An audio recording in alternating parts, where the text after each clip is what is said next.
un père, un mari engagé, pour nous, les femmes.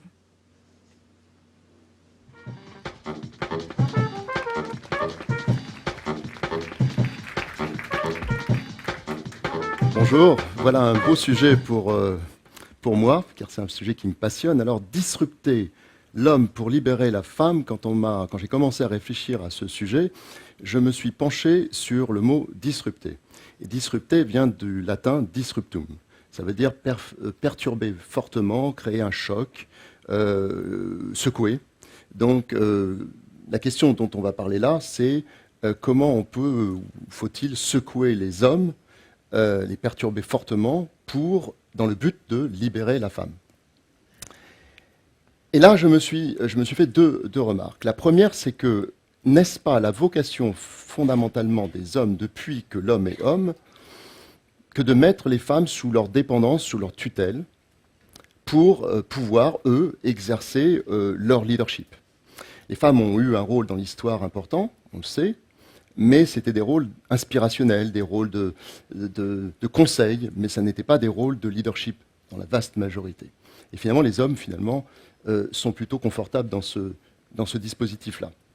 Et puis la deuxième remarque, c'est que quand on dit disrupter l'homme, au fond, c'est ce qu'on fait depuis 15 ans. Je participe à des tables rondes, des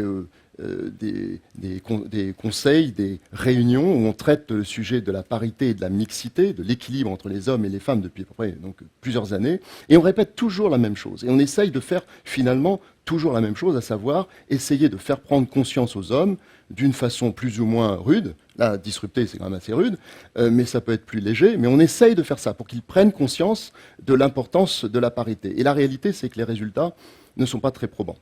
On progresse, on fait 3 pas en avant, 2 pas en arrière, on progresse un peu, mais c'est quand même du surplace globalement. Et une étude récemment, le dernier rapport mondial sur la parité publié en novembre dernier, montre que pour atteindre l'équilibre parfait, il faudrait 81 ans à partir d'aujourd'hui en gardant le même rythme. C'est dire les progrès qu'on a à opérer.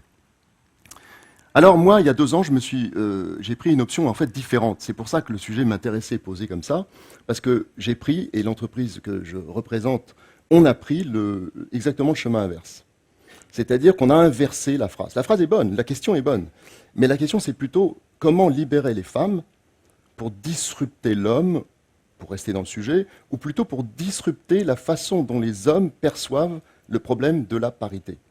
À savoir qu'ils voient dans la parité non pas une menace, mais plutôt un atout, plutôt une chance pour eux, pour leur famille, leurs proches et pour la société en général.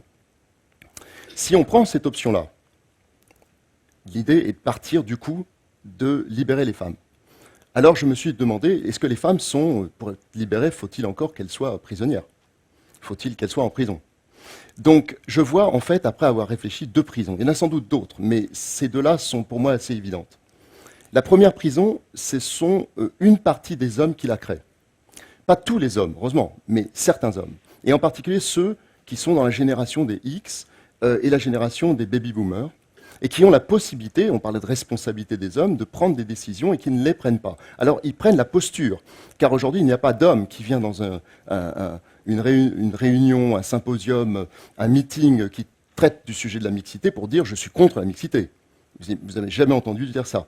Tous les hommes sont forcément concernés et convaincus. Mais il y a beaucoup d'hommes qui le disent, qui prennent une posture et qui n'agissent pas pour autant. Ce faisant, ils disent aux femmes « nous allons agir, donc on va vous libérer de votre prison ».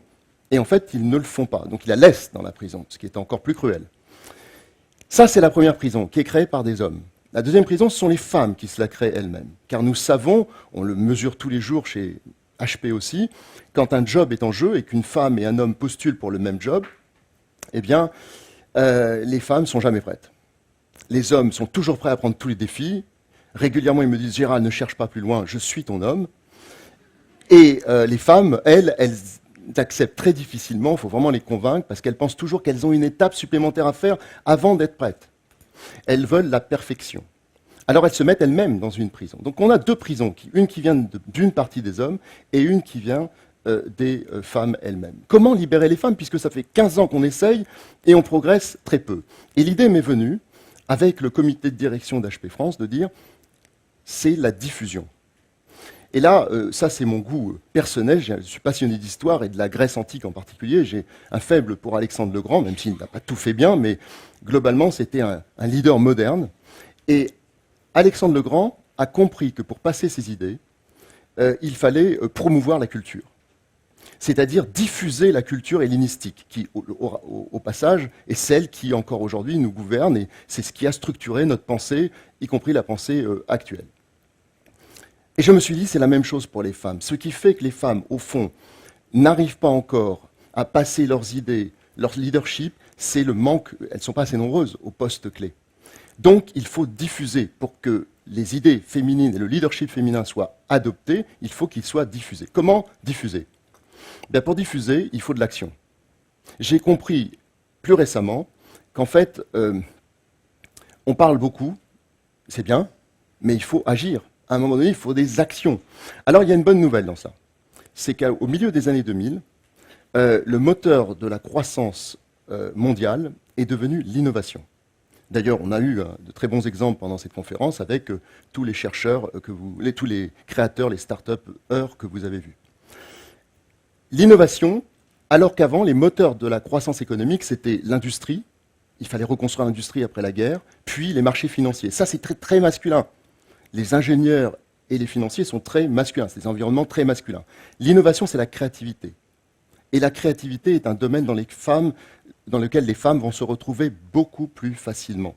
D'autant plus qu'on est passé en même temps dans l'âge de l'information, le numérique, le digital bien sûr, les objets connectés, et tout ce monde-là est un monde dans lequel les femmes vont pouvoir exprimer leur leadership de façon plus simple.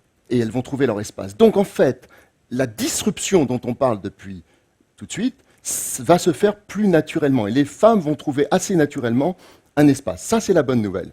Maintenant, si on attend le mouvement naturel, ça risque de prendre encore un peu de temps. Donc il faut de l'action. Et je voudrais vous citer et terminer sur cet exemple, celui qu'on a adopté chez HP. On était assez content de nos statistiques, on a 34% de femmes, ce qui dans la profession de l'IT est plutôt bien, mais on n'était pas aux objectifs que nous voulions. Alors on a adopté ce qu'on a appelé la théorie de la tenaille. Alors c'est pas du tout barbare, mais c'est une idée qui nous est venue comme ça, en discutant, et on l'a gardée. La tenaille, c'est de dire, on va prendre l'entreprise en tenaille. On va essayer d'atteindre, et on y est parvenu chez HP, à avoir une parité totale au niveau du haut de la tenaille, c'est-à-dire le comité de direction, valeur d'exemple. Alors ce n'est pas une parité uniquement sur les fonctions, comme c'est souvent le cas, mais aussi sur les business units, c'est-à-dire sur le business. 50-50, on est même au-delà de 50% pour les femmes. Et puis en bas, le bas de la tenaille, c'est le pool, le vivier des talents, c'est-à-dire ceux qui vont nous succéder, ceux qui vont diriger les entreprises et la société demain. Si vous n'avez pas une parité dans la future génération, vous n'avez aucune chance d'inverser la tendance dans les années à venir. Donc j'ai imposé, et là pour le coup je l'ai imposé, c'est pas trop mon style, mais là je l'ai imposé d'avoir un 50-50 sur les talents. On prend l'entreprise en tenaille. Ça pousse du haut en bas et du bas en haut. Et le résultat, eh bien, c'est que je ne sais pas si on peut... Personne n'a su me démontrer que la corrélation n'était pas valable. Depuis 3 ans, en ayant fait ça, HP France est rentré dans les 5 pays les plus performants au monde à l'intérieur d'HP. Nous sommes une des entreprises qui avons été citées comme meilleur employeur de l'année. Et nous avons vu le taux de promotion de femmes au sein d'HP monter, pas en flèche, mais monter significativement à 2 chiffres. Ce sont de beaux résultats. Et on pense que ça, c'est une façon très factuelle de mener une action et d'avoir des résultats. Si vous aimez la théorie de la tenaille, alors mettez-la en place et vous verrez, ça marche très bien. Et si vous n'aimez pas la théorie de la tenaille, eh bien, moi, la suggestion que je vous fais à vous, leaders, hommes ou femmes, menez une action concrète plutôt que d'en discuter et venez la prochaine fois au prochain congrès parler de cette action et des résultats que vous avez obtenus. Et on pourra ainsi regarder les femmes, celles qu'on aime et celles qu'on admire, et nos filles, pour ceux qui en ont en premier, avec fierté. Merci.